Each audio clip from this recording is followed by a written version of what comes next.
What's going on, nation? Today I want to share with you guys my favorite exercise for targeting the lower abs. Now I know normally when I talk about lower abs, I mention a lot of exercises that involve lifting your legs, doing leg lifts or knee raises, but this exercise actually doesn't involve any of that. It involves this bench right here, and it's called a deep crunch.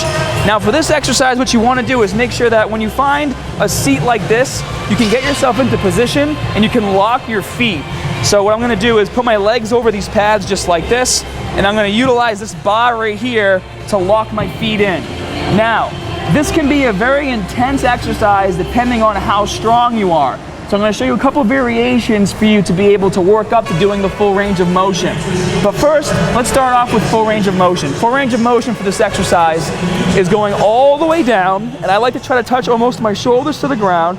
Then as you come up, put your hands like this so you're aiming straight, and as you come up, reach as high as you can, contract your core, and almost touch your core to your thighs. Once you're here, go back down to the bottom and repeat for reps. Now you might be thinking to yourself, you don't have the control or the strength in your core to be able to go all the way down and all the way up. So obviously this exercise is working your abdominals, but it's also working your lower back as well. And to be honest, I feel like when I don't do this exercise, I have a harder time, even with exercises like deadlifts, my lower back doesn't feel as strong. Doing this exercise will also strengthen your lower back. And so what you can do is you can start off by just doing like half reps, okay? I know I tell you guys never do half reps. This is like the one time it's okay to do it.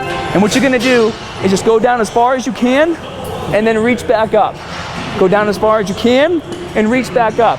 And as you get stronger and stronger, challenge yourself and go down further and further with your repetitions. Now, if you have somebody who can help you out and spot you, or you can get something like a Bosu ball or an exercise ball, you can place it behind you.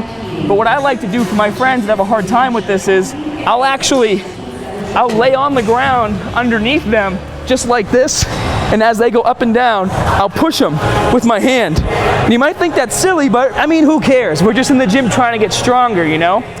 Some other things you might notice when doing this exercise, once you're locked in place, you might start to feel a lot of fatigue in your quads, and that's normal, especially if you're not used to doing stuff like this, because as you're hooking your feet in and you're going down, obviously there's a lot of strain going on right here because you have to hold yourself in place. So that's totally normal. So once again, guys, my favorite exercise is called the deep crunch. Gonna go all the way down, all the way up, just like this. And normally in my workouts, I like to do 3 to 4 sets of 15 to 20 repetitions. Now, if you guys want to see a more in-depth tutorial of this exercise, I'll post a link to that in the info section below. And I also have another version of this exercise that shows you how to target your obliques as you're going up and down as well. And I'll put a link to that video in the info section below too. So, hope you guys enjoyed this video. If you haven't already, be sure to join us on muscularstrength.com if you need any help with your routine or meal plan. And as always, more good stuff coming soon. See you guys.